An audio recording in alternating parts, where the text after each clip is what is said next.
Riley, I'm glad you brought that up because that really takes us very nicely to our one big thing today, which is the Trump cultural revolution, right? It's not just troops in the streets. It's not just the National Guard on our in our nation's capital.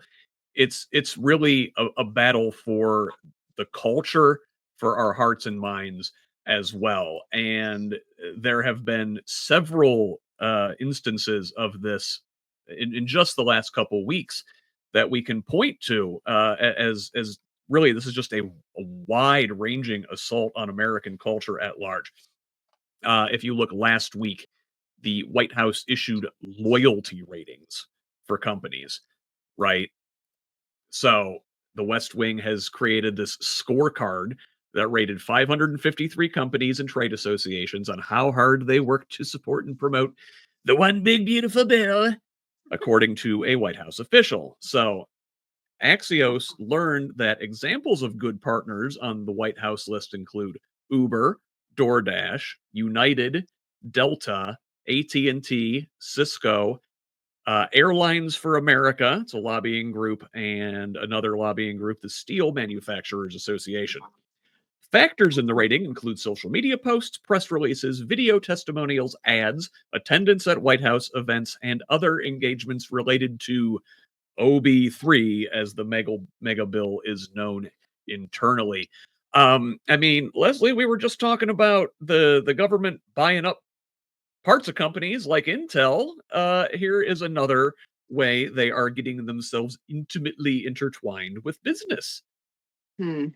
Well, you were talking about culture. American culture has been enviable and has been an influence on the whole world for many, many years. As a recording artist, a singer-songwriter, I can attest to that. Movies are one of our greatest exports. So is music. I went to a music festival in Sweden. I was recently in Denmark. That's why I can tell you it's pretty awesome over there. And one of the bands we saw was Queens of the Stone Age, and people were so into it.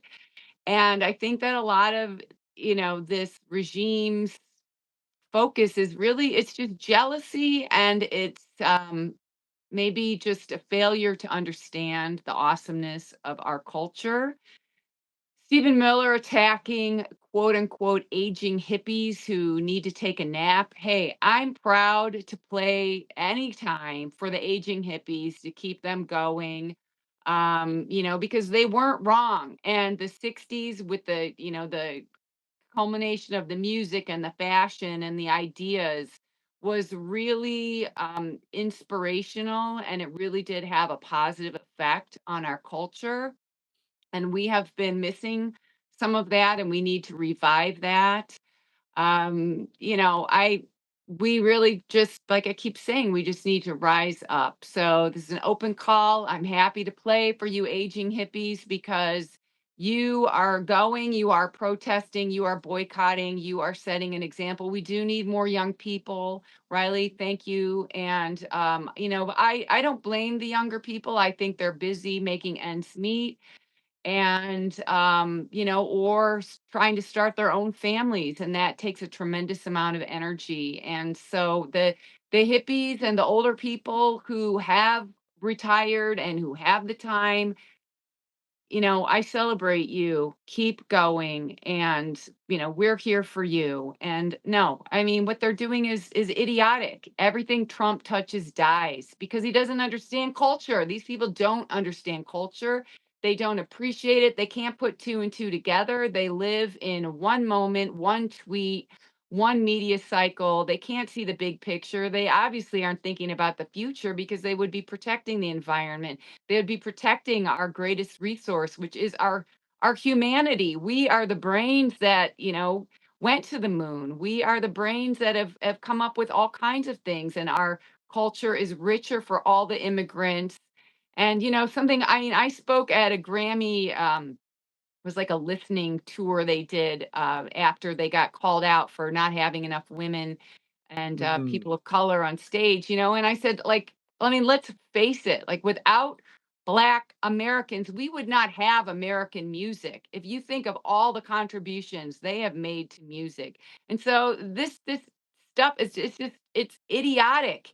It is, trying to get you to focus on one little thing and ignoring the big picture. So we just need to keep standing firm and getting more people to our side, because the majority of the people are good people. Trump is underwater on like every single issue. And, you can't run away from that. He's underwater. People don't like it. Yeah, Leslie, I'm glad you talked about the art and music angle of this, because it ties in very nicely with Trump's takeover of the Kennedy Center. So he announced earlier this year that he is going to host this year's Kennedy Center honors. After all, he used to be on The Apprentice, right? So he unveiled this year's honorees, screened by him personally to veto anyone that was too woke. And so during the announcement, when he said he will host this year's Kennedy Center honors, he reminded everyone that he has his own star on the Hollywood Walk of Fame and announced a characteristically white and male heavy list for this year's honorees, including Broadway star Michael Crawford, actor Sylvester Stallone, singers George Strait and Gloria Gaynor, and members of the rock band Kiss. In choosing these honorees, Trump said, quote, "I would say I was about 98% involved. They all went through me. I turned down plenty. It went too woke. I had a couple of wokesters. Now we have very great people. Very great. Very different than it used to be. Very different." So Um, what do you think, Riley, of this year's Kennedy honorees and Trump personally choosing them? I don't think that Trump has enough taste and knowledge of culture and appreciation of culture to be qualified to make these decisions. So while some of the musicians that he picked, I do like their music, I think it kind of misses the point of the Grammys, and it's the people who have been culturally influential. And some of those are little past the people Yeah. making waves in music. Also, like, I don't know, man, doesn't he have more important things to do than to choose? In wars, since we're apparently getting into wars and we're supposed to be a no war president, but I mean, we just covered that last week full of all of these things. Trump should be attending to war in the Middle East or tariffs, or well, actually, maybe he should stay out of those things. You know what? On second thought, maybe we should just let Trump handle the Kennedy Center and let somebody else handle the governing.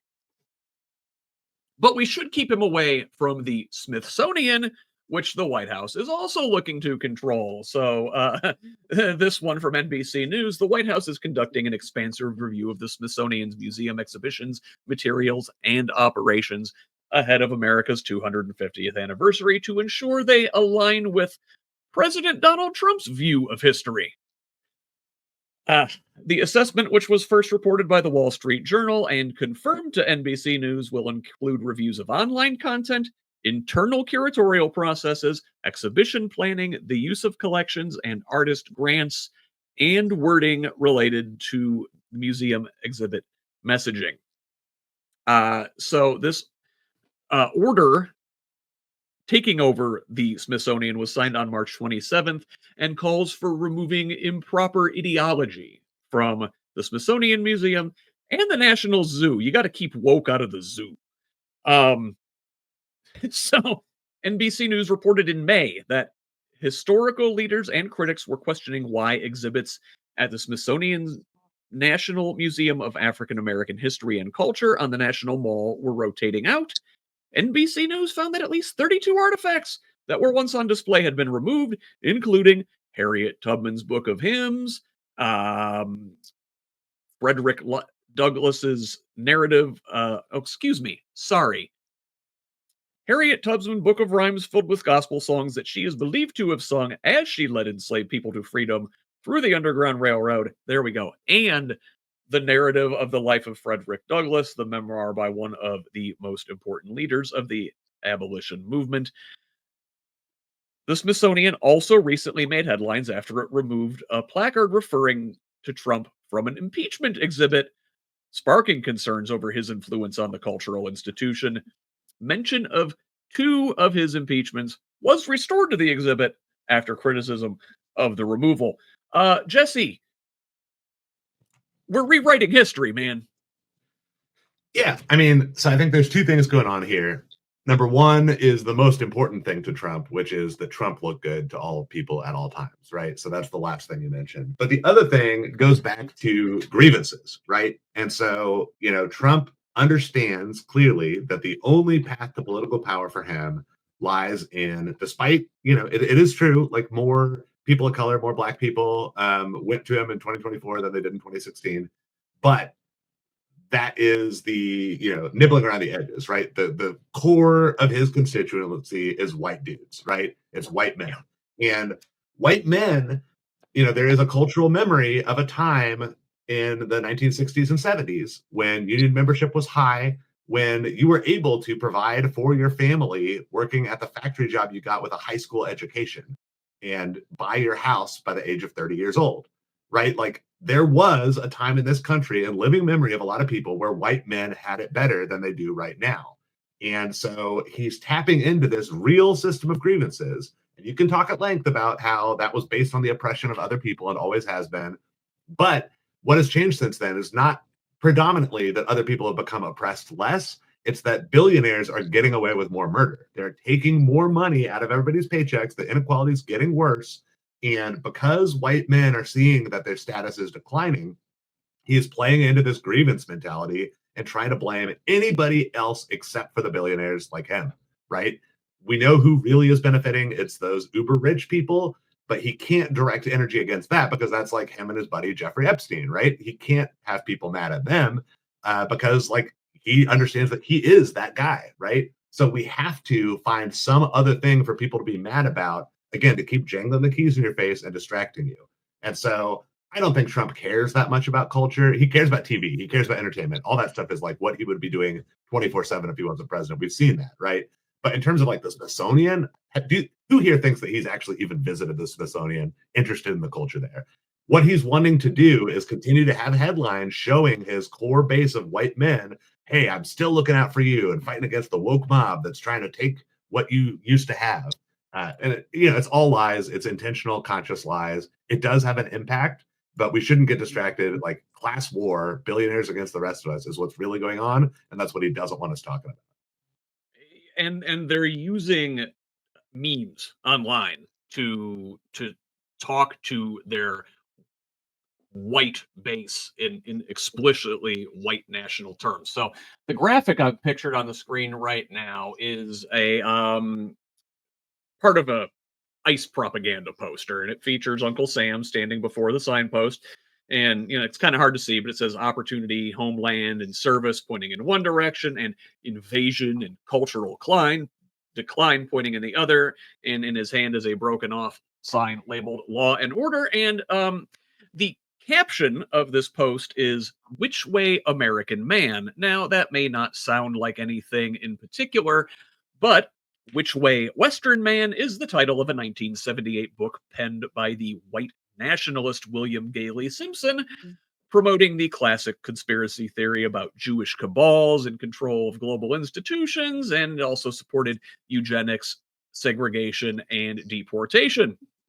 This follows a July 1st post on the DHS website showing a Thomas Kincaid painting of a small 1950s town with the caption "Protect the Homeland," which, by the way, Kincaid's estate put out a statement condemning the use of his art to promote division and xenophobia. There was another one on July 14th from that account, flirting even more closely with white nationalist language, showing a painting depicting a young 19th century couple in a covered wagon craning over an infant, the plains and mountains extending into the distance, and the caption says, "Remember your homeland's heritage." The implication being that American heritage is one of white pioneers striking out across the West and not of any indigenous populations already there. Uh, the most overtly White Nationalist post came on July 23rd when DHS shared a painting from 19th century artist John Gast featuring a white robed woman floating over a U.S. landscape, an embodiment of the concept of manifest destiny, which was a policy used to justify the genocide of Native Americans. The painting, American Progress, shows white Americans literally bringing light to the West, with Native Americans huddling in the dark on the left side of the painting as civilization spreads via stagecoaches and wagons. The caption read, "A heritage to be proud of, a homeland worth defending." And finally, in the memes front, there's an ICE recruiting video that just came out recently, which uses a script that looks awfully lot like Fraktur, the very font used in Hitler's original Mein Kampf. Um, the White House responded to criticism with spokesperson Abigail Jackson declaring, quote, "The administration won't apologize for posting banger memes." Riley, that's in your generation's dialect. Um, are these kind of memes working on the kids? Yeah. I tend not to associate myself with people who would appreciate the types of memes that the White House is posting. So I think that there is power in political cartoons. There always have been. There is power in memes and giving humor to current situations. However, I think it's extremely dangerous to uh, normalize the kinds of things that the White House is posting. Um, it's gross, quite frankly. We're supposed to be a city on a hill, a beacon of hope for people to look towards, and for us to be posting these kinds of things and memifying our government is entirely shameful. Whether it's working or not on people my age, but it's just gross all around. Yeah, well, if it's not gonna work on people your age, they wanna get to the people even younger than you. So, this one from American Prospect. So, we talked about this recently that the Corporation for Public Broadcast is shutting down, and that is the organization that largely funds PBS and NPR.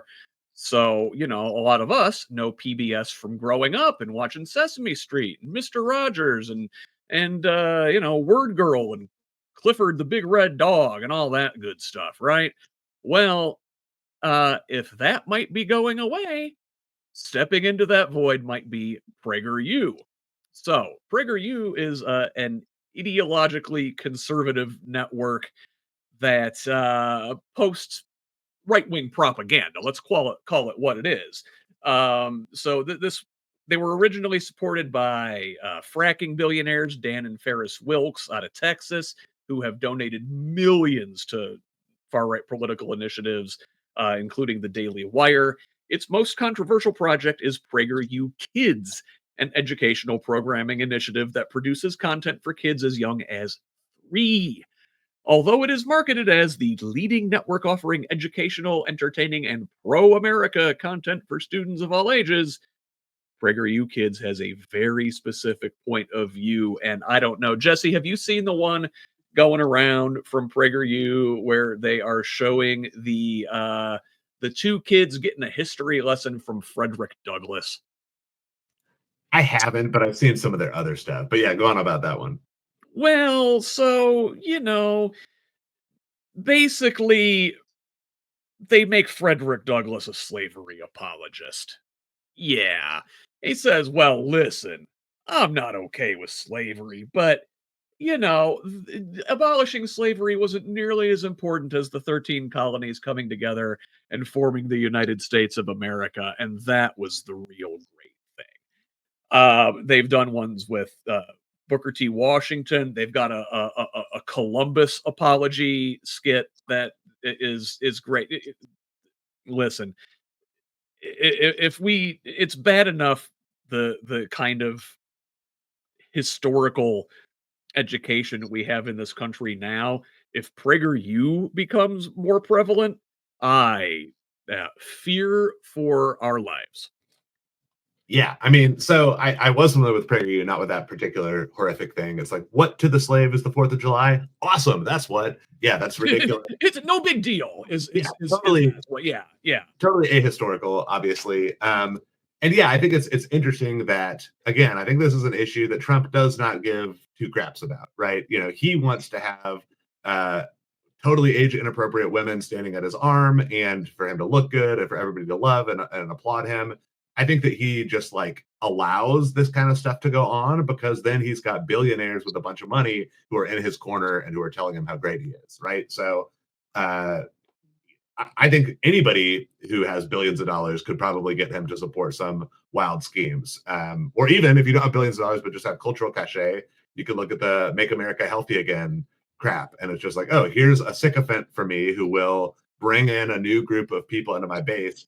Like Trump is like the McDonald's spokesperson. He is obviously not at all concerned with the sort of health stuff that Robert Kennedy is talking about, but he just is smart enough to just like let people run with their ridiculous culture war stuff so that he has people in his corner backing him up. And so he's allowing, you know, some very dangerous far right people to be bedfellows, not, I think, because he has any vested interest in, you know, like these ideological positions, but just because he doesn't care either way. It's all a game to him. And this way, people will fund his reelection and fund corruption to just literally put money into his pocket. So does that make it less dangerous? No, not at all. I think it makes it more likely that when Trump, who is our oldest and obviously senile and obviously decaying in front of our eyes president ever, when he inevitably dies, which will happen soon, I think it opens the door for someone who actually cares about this stuff and won't just be letting it happen, but will be aggressively pushing for it to happen to escalate even further, which feels impossible right now. But I think we could look a year ago, and I think, you know, the most fearful people about the Trump presidency did not think so much of this crap would happen so quickly. So dangerous stuff for sure. Yeah, dangerous stuff, and really they give the game away. And Leslie, I want to give you this last thing here today.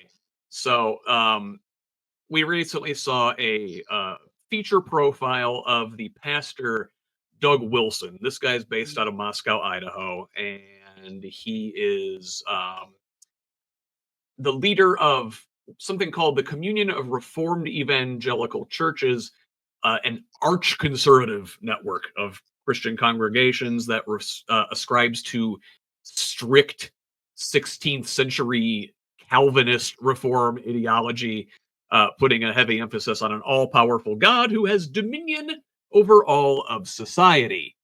This is something I've talked about on my podcast before, regarding like the charismatic movement and the Seven Mountains Mandate, and the Christian nationalists aiming to take control of all 7 spheres of cultural influence. And these are sort of the spheres of influence we've been talking about here in this segment. Well, this Wilson guy is um, a mentor to Defense Secretary Pete Hegseth.